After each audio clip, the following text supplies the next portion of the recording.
The World of Yesterday, Memoirs of a European by Stefan Zweig, translated from the German by Anthea Bell, read by David Horovitch, for Ukemi Audiobooks. Let's withdraw and meet the time as it seeks us. Cymbeline, Shakespeare. Forward. I never considered myself important enough to feel tempted to tell others the story of my life. Much had to happen, far more in the shape of terrible events, disasters and trials than any other single generation has known, before I found the courage to embark on a book in which I feature as the main, or more accurately, the central character. Nothing is further from my mind than to bring myself to the fore, unless in the sense of being the presenter of a lecture illustrated by slides. The Times provide the pictures.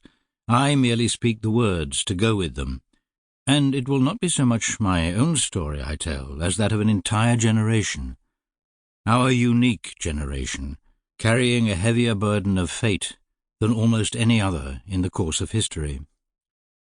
We have all, even the least of us, known the turmoil of almost constant volcanic shocks suffered by our native continent of Europe, and the only precedence I can claim for myself among a countless multitude is that as an Austrian, a Jew, a writer, a humanist and a pacifist, I have always stood where those volcanic eruptions were at their most violent. 3 times they have wreaked havoc with my home and my way of life, cutting me off from the past and all that it once comprised, and flinging me with dramatic force into a void where I soon became familiar with the feeling that there was nowhere to turn. But that in itself was no great cause for complaint.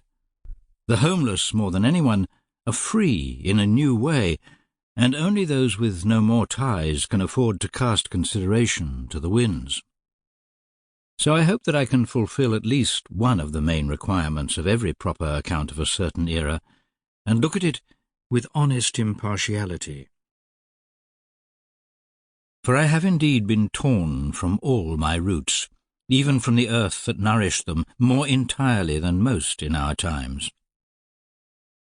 I was born in 1881, in the great and mighty empire of the Habsburg monarchy, but you would look for it in vain on the map today. It has vanished without trace. I grew up in Vienna, an international metropolis for 2,000 years, and had to steal away from it like a thief in the night before it was demoted to the status of a provincial German town. My literary work, in the language in which I wrote it, has been burnt. Sample complete.